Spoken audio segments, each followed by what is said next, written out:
Assalamu alaikum to all of my friends. Welcome to Math Knowledge channel. So students, आज की इस video में मैं आप लोगों के साथ फर्स्ट ईयर मैथमेटिक्स के चैप्टर नंबर 4 जो कि क्वाड्रेटिक इक्वेशन का है, उसके ऑब्जेक्टिव का टोटली कंसेप्ट, जो आपके ऑब्जेक्टिव पार्ट का कंप्लीट प्रिपरेशन का जो सोल्यूशन है, वो आज की इस वीडियो में मैं आप लोगों के साथ शेयर करने जा रहा हूँ। वीडियो को स्टार्ट करने से पहले जो भी मेंबर इस वीडियो पर नए आए हैं, चैनल को लाजमी सब्सक्राइब कर दें और बेल आइकन को प्रेस कर दें ताकि नेक्स्ट आने वाली इम्पोर्टेंट वीडियो जो है वो आप लोगों तक पहुंच सके। स्टार्ट करते हैं जी। हमारे पास फर्स्ट जो क्यूज़ है, the equation ax square plus bx plus c will be quadratic. Students, quadratic के बारे में अगर मैं आप लोगों को बताऊं तो इसका बहुत ही सिंपल सा कॉन्सेप्ट है। देखें, मैं यहाँ पे कोई नंबर लिखता हूँ, लाइक मैंने यहाँ पे 2 लिख दिया है, ये एक नंबर है। और अगर मैं यहाँ पे x लगा देता हूँ तो ये मेरे पास एक वेरिएबल नंबर है। और अगर मैं किसी अर्थमेटिक ऑपरेटर यानी मैंने प्लस लिख के यहाँ पे 3 लिख दिया तो ये मेरे पास एक अलजेब्रिक सेंटेंस बन चुका है। फिर अगर मैं इसमें और इजाफा करके इक्वल का साइन भी शामिल कर दूँ, इक्वल कुछ भी लिख दूँ, ज़रूरी नहीं है ज़ीरो आए, इक्वल का साइन आने से ये चीज़ अब अलजेब्रिक सेंटेंस से इक्वेशन बन चुकी है। और इसमें x की पावर 1 है, इसीलिए मैं इसको लीनियर इक्वेशन का नाम दूंगा। लेकिन अगर मैं इसमें इजाफा कर दूं, मैं इसमें x का स्क्वायर भी ऐड कर दूं, तो अब क्या हो गया, ओवरऑल इसके अंदर x की हाईएस्ट पावर 2 हो चुकी है। सो अब ये एक क्वाड्रेटिक इक्वेशन बन चुकी है। क्वाड्रेटिक इक्वेशन यहाँ x के साथ अब क्या है, 1 है। अगर कुछ भी ना होता, कुछ और होता, फ़र्ज़ करो 7 होता या जो भी होता, x के स्क्वायर के साथ जो भी वेरिएबल होता है वो ज़ीरो नहीं होना चाहिए। अगर ज़ीरो हो जाएगा तो वो क्वाड्रेटिक नहीं होगा। इसी वजह से क्या हुआ जी कि उसने कहा है जी कि आपका उसी सूरत में होगा जब a सिफर ना होगा। नेक्स्ट आपके पास है solution set of the equation X square minus 4x plus 4 is equal to 0। तो सॉल्यूशन सेट अगर हम हल करने के तरीक़ों की बात करें तो बेसिकली आपने इस कोर्स के अंदर 3 तरीके पढ़े हैं, जिसमें आपने फैक्टराइजेशन का पढ़ा हुआ है, आपने कंप्लीट स्क्वायरिंग का पढ़ा हुआ है, आपने क्वाड्रेटिक फार्मूले का मेथड पढ़ा हुआ है। ठीक है, तो अगर हम तो मैं उसमें से कोई एक यहाँ पे बयान करूँ, इसके अलावा भी हो जाता है स्टूडेंट ये क्वेश्चन सॉल्व। जैसा कि इस क्वेश्चन की अगर हम बात करें तो ये बाज़ार हमें बिल्कुल सामने से ये ऐसे नज़र आ रहा है कि इसको मैं ऐसे भी लिख सकता हूँ, एक्स स्क्वायर, इस 4 को मैं क्या लिख सकता हूँ, 2 का स्क्वायर, फिर मैं फार्मूले के अकॉर्डिंग और माइनस का 2, ए आपका यहाँ पे एक्स है, बी आपका यहाँ पे 2 है, तो ये बेसिकली एक्स माइनस 2 का होल स्क्वायर बन रहा है।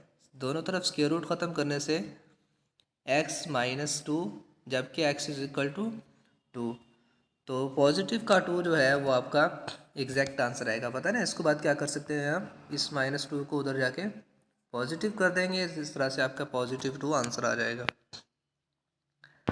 नेक्स्ट आपके पास क्वाड्रेटिक फार्मूला जो मैंने कहा था उसका फार्मूला आपसे पूछ रहा है, तो वो भी डेफिनेटली आपको पता होगा, minus B plus minus B square minus 4ac, इसका स्क्वायर रूट है बटे में 2a है। क्वेश्चन नंबर 4 में वो हमसे कहता है जी कि कन्वर्ट करना है आपने क्वाड्रेटिक फॉर्म के अंदर। इसके लिए हमारे पास एक क्वेश्चन है, आपने करेक्ट सब्स्टिट्यूशन जो है वो ढूंढनी है यहाँ पे कि किस चीज़ को लेट करके आप इजीली इसको क्वाड्रेटिक फॉर्म में लेके जा सकते हैं।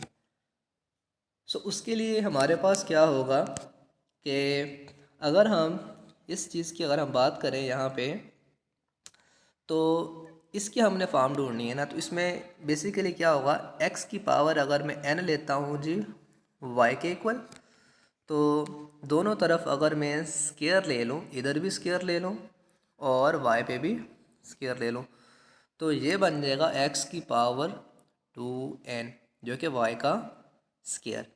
तो वो यहाँ पे पुट हो जाएगा इजीली, यानी a y का स्क्वायर प्लस b y बन जाएगा। तो बेस्ट सब्स्टिट्यूशन यही है कि आप x की पावर n को y लें यहाँ पे, ठीक है। इसके अलावा आप कोई भी यहाँ पे नहीं ले सकते थे, आप अदर ट्राई करके भी देख सकते हैं। नेक्स्ट हमारे पास है कि the equation in which variable occur in exponent. अब एक्सपोनेंट में अगर हम बात करें वेरिएबल की, ठीक है, जिस तरह से हम कह सकते हैं जी कि e की पावर है वो, या कोई भी नंबर हो उसकी पावर में अगर वेरिएबल आ जाए, जैसे कि 2 की पावर में x ले लूँ या 2 की पावर 2x ले लूँ, ऐसी वो चीज़ें जिसकी पावर के अंदर वेरिएबल आ जाता है उसे हम एक्सपोनेंशियल इक्वेशन का नाम देते हैं, ठीक है। नेक्स्ट हमारे पास जो क्या होते हैं जी, ये एक्सपोनेंशियल फंक्शन की बात भी हो रही है। इसमें क्या फ़र्क है, मैं इस एमसीक्यू के ज़रा और आपको बता दूं। एक्सपोनेंशियल फंक्शन हमारे पास e की पावर में चले जाते हैं, ठीक है। तो क्वेश्चन नंबर 6 हमारे पास है जी, टू कन्वर्ट 4 की पावर में 1 + x है प्लस 4 की पावर 1 - x है इक्वल टू 10। तो क्वाड्रेटिक फॉर्म के लिए बेस्ट सब्स्टिट्यूशन कौन सी हो सकती है? तो उसके लिए अगर हम बात करें, मैं इसको थोड़ा सा सिंप्लीफाई कर दूं। अगर 4 की पावर 1 अलग कर दूं, 4 की पावर x को अलग कर दूं, फिर 4 की पावर 1 अलग है, 4 की पावर -x, क्योंकि इसमें माइनस था, प्लस था तो लिखने की ज़रूरत नहीं है। अब देखें, ये 4 की पावर -x अगले स्टेप में इसके बटे में जाके इस तरह से शो हो जाएगा, यहाँ से ख़त्म होके बटे में जाके पॉजिटिव हो जाएगा। तो आप 4 की पावर x ये लेट करेंगे जो कि यहाँ पे y, यहाँ पे y, फिर वो y² यानी कि क्वाड्रेटिक फॉर्म बन जाएगा जब आप 4 की पावर x लेते हैं एज अ जो है ना सब्स्टिट्यूशन। तो बेस्ट ऑप्शन इसका, करेक्ट ऑप्शन जो है वो स्टूडेंट इसका कौन सा होगा? सी वाला। नेक्स्ट आपके पास आ जाता है the equation involve the radical. Radical कहते हैं जिसके अंदर जज़र आ जाता है। लेट्स सी कि मैं यहाँ पे लिख दूँ 3x + 4, इसका जज़र ले लूँ प्लस 3 1 कुछ भी लिख दूँ, तो जिसमें जज़र आ जाता है वो हमारे पास रेडिकल इक्वेशन होती है। नेक्स्ट हमारे पास आ जाता है जी cube root of the unity. तो उसके हमारे पास ये ओमेगा का स्क्वायर, ठीक है। इसमें उन्होंने मिस्टेक की हुई है और भी कोई नहीं है, हाँ जी। तो इसमें थोड़ा सा डिफरेंट कर लीजिएगा, इसमें यहाँ पे दरम्यान में -1 है, यानी कि मैं यहाँ पे लिख देता हूँ क्या कौन कौन से होते हैं क्यूब रूट यूनिटी के। एक तो 1 है, दूसरा ये वाला भी ठीक है, इसमें थोड़ी सी चेंजिंग करनी है आपने, दरमियान में माइनस लगाना है, ठीक है, बाकी सारा ठीक है। और ये 3 चीज़ें होती हैं, फर्स्ट 1, सेकंड ये और थर्ड ये होते हैं जी क्यूब रूट ऑफ यूनिटी के। Sum of all cube root of the 14, हाँ जी। अब अगर हम क्यूब रूट ऑफ 14 की बात करें तो उनका भी सम हमारे पास क्या होगा स्टूडेंट? उनका भी हमारे पास जो सम होगा वो ज़ीरो ही होगा, ठीक है ना। अगर हम product of the cube root of -1 की बात करें तो -1 का जो क्यूब रूट लेंगे तो बेसिकली क्या होगा, पावर -3 लेंगे, उसको टोटली सॉल्व करेंगे, ठीक है। तो सॉल्व करने के बाद हमारे पास आंसर आ जाएगा। नेक्स्ट अगर हम बात करें जी, हमारे पास क्या आ जाता है 16, अगर इसमें से कॉमन ले लें।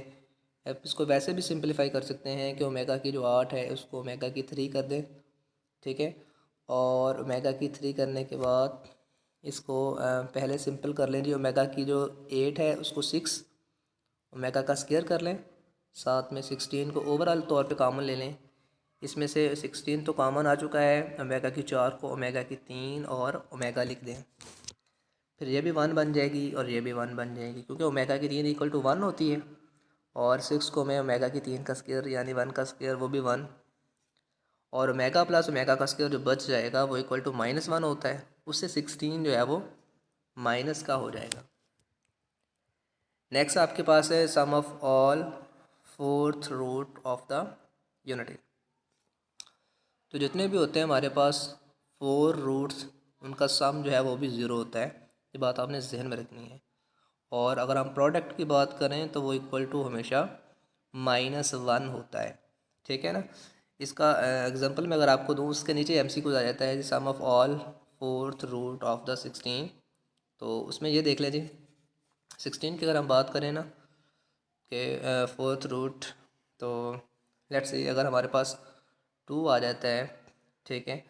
दूसरा हमारे पास -2 आ जाता है, फिर हमारे पास 2 आयोटा आ जाता है, फिर हमारे पास माइनस का 2 आयोटा आ जाता है। प्लस करेंगे तो ये इससे कैंसिल, ये इससे कैंसिल, आंसर आपको 0 मिल जाएगा, ठीक है। तो हमेशा जो फोर्थ रूट होते हैं उनका सम आपके पास हमेशा 0 होता है, ये बात आपने जहन में रखनी है। नेक्स्ट आपके बहुत ही कॉम्प्लिकेटेड से आ जाते हैं जी, ज़रा अच्छे से समझ लीजिएगा इनको भी। The complex cube root. अब स्टूडेंट यहाँ पे 3 एक तरह के MCQs आ जाते हैं, ठीक है। इसमें एक बात का ध्यान रखना है कि कम्प्लेक्स क्यूब रूट है या फिर कम्प्लेक्स फोर्थ रूट है, और तीसरी चीज़ कि वो रियल फोर्थ रूट है या रियल क्यूब रूट है। 4 चीज़ें हैं यहाँ पे।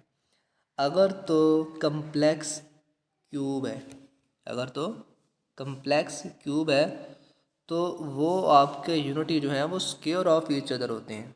वो क्या होते हैं, ये गलत लगा हुआ है यहाँ पे, वो स्क्वायर ऑफ ईच अदर होते हैं।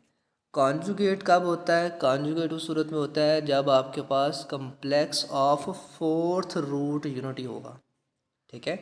यानी इस वाले MCQs के अगर मैं बात करूं, इसका एग्जैक्ट आंसर क्या बनेगा कि complex fourth root of the unity जो है वो हमारे पास क्या होते हैं जी, वो कॉन्जुगेट होते हैं, ठीक है। और एडिटिव इनवर्स की बात करूं तो उसमें ये होता है कि आपके रियल फोर्थ रूट जो है ना, रियल वाले, वो एडिटिव इनवर्स होते हैं। जैसा मैंने 2 का -2, 2 आयोटा का -2 आयोटा तो सिंपल अगर मैं कहूँ तो जो रियल फोर्थ रूट के यूनिट हैं ना वो होते हैं एडिटिव इनवर्स, और कम्प्लेक्स फोर्थ रूट के यूनिट्स हैं वो एक दूसरे के कॉन्जुगेट भी होते हैं। और जो कम्प्लेक्स क्यूब की बात करूँ तो वो स्क्वायर ऑफ अदर होते हैं, ठीक है ना।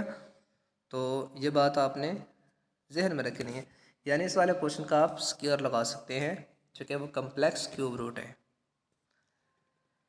नेक्स्ट हमारे पास है जी, the sum of all cube root of the unity is equal to x² + 1 where x is हाँ जी, तो 1 उधर जाके माइनस का हो जाएगा, फिर स्क्वायर रूट लेने से प्लस माइनस आयोटा बन जाएगा, तो यही आपका करेक्ट आंसर होगा। नेक्स्ट है जी आपके पास, if the product of all cube root of the unity p² + 1। फिर वही बात है जी कि अगर आपके पास product of all cube root, ठीक है, of the unity is equal to this, तो p आपके पास क्या होंगे, ये प्लस माइनस का आयोटा आंसर आना है, यहाँ पे भी ये मिस्टेक की हुई है। The expression x² + 1/x -3 is equal to, अब इसमें पॉलिनॉमियल की डिग्री बतानी है। तो स्टूडेंट पॉलिनॉमियल क्या होते हैं, पॉलिनॉमियल में कभी भी पावर नेगेटिव नहीं होती। इस केस के अंदर मैं अगर देखूं तो x² के साथ जो दूसरी टर्म है उसमें x की पावर ऊपर जाके माइनस हो रही है, यानी ये पॉलिनॉमियल ही नहीं है।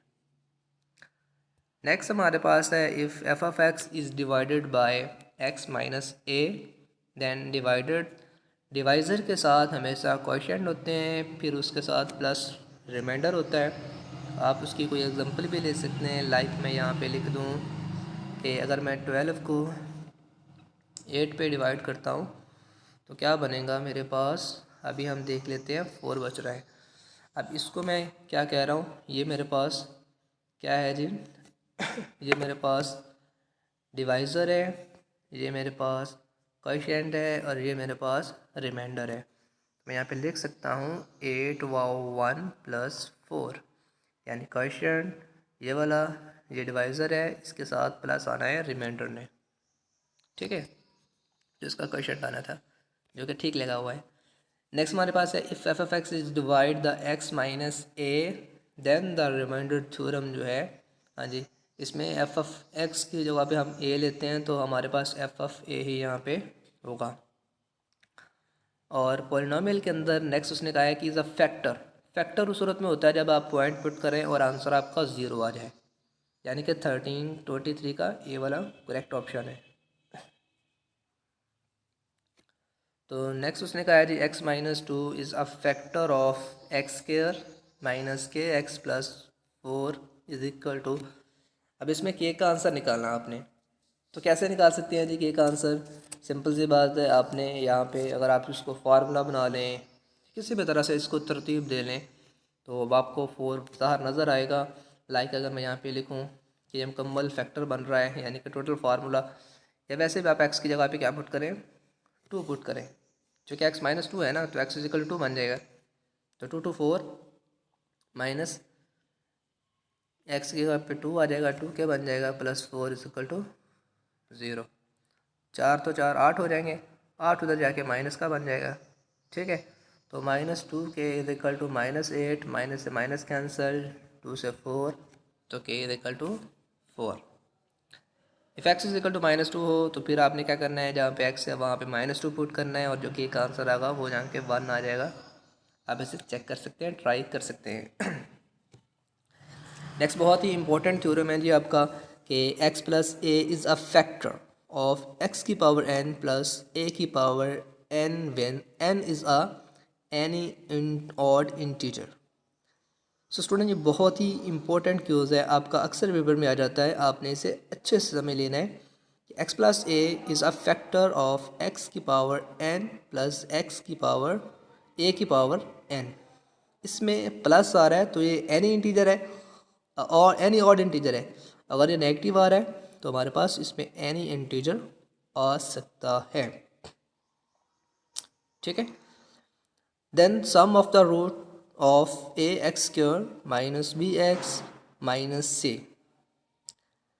अब इसके अंदर क्या होगा जी, हमारे पास ए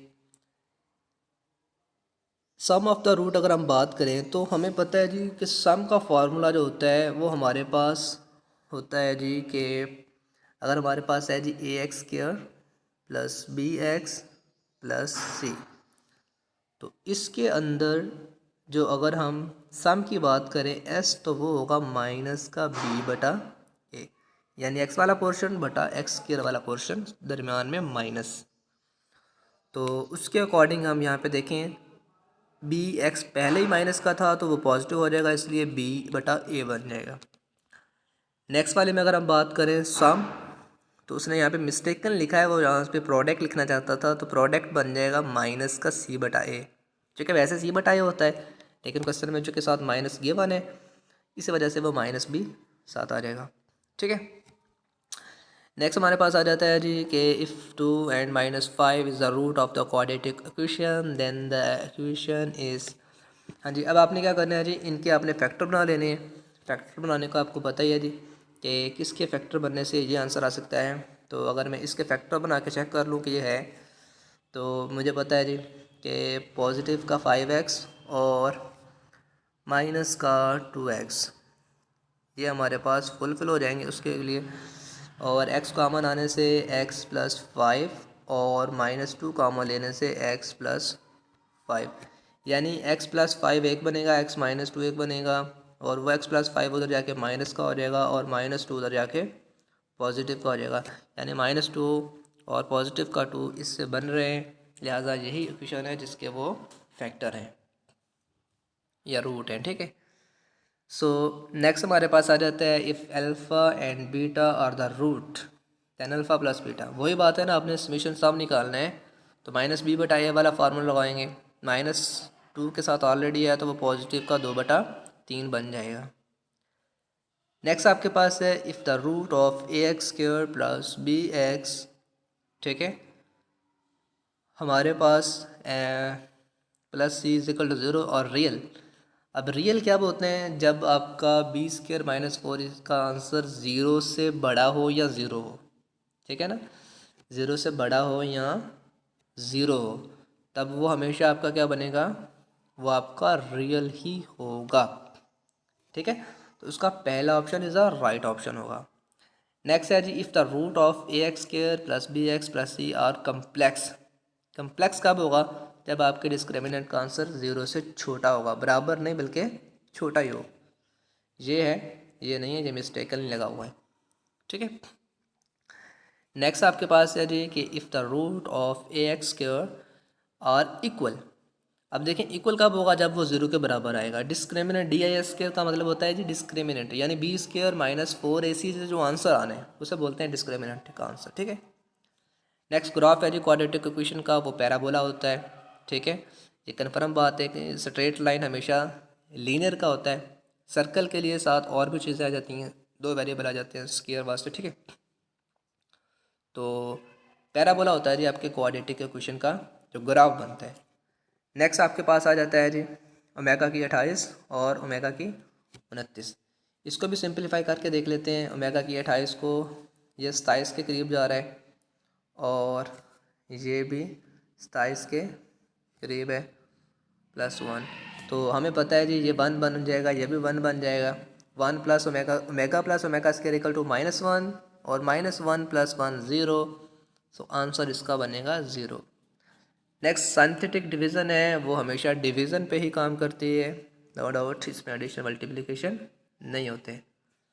तो डिग्री ऑफ क्वाड्रेटिक इसकी हम बात कर चुके हैं, ये 2 होता है और टेक्निक जो है वो 3 है, मैंने बताया भी था, complete squaring, factorization and formula. Last आपके पास है 16 + ओमेगा का 4 + ओमेगा की 8, तो ये भी हम ऑलरेडी हल कर चुके हैं। तो ओमेगा की 8 को हम ओमेगा की 6 कहेंगे, इसको हम ओमेगा की क्यूब कहेंगे। ये ओमेगा और ओमेगा का स्क्वायर यहाँ से जो बचा था वो -1 16 को -16 कर देता था, ठीक है ना। मैंने ये ऑलरेडी ऊपर हल किया, ये रिपीट हुआ है। तो आई होप कि आपके जो कुछ क्वाड्रेटिक के हवाले से जो है कंसेप्ट क्लियर हो चुके होंगे। अगर कोई प्रॉब्लम होगा तो आपने लाजमी कमेंट में मुझसे वो चीज़ पूछ लेनी है। मिलते हैं नेक्स्ट वीडियो के साथ, तब तक के लिए अल्लाह हाफिज़, ऑल द बेस्ट।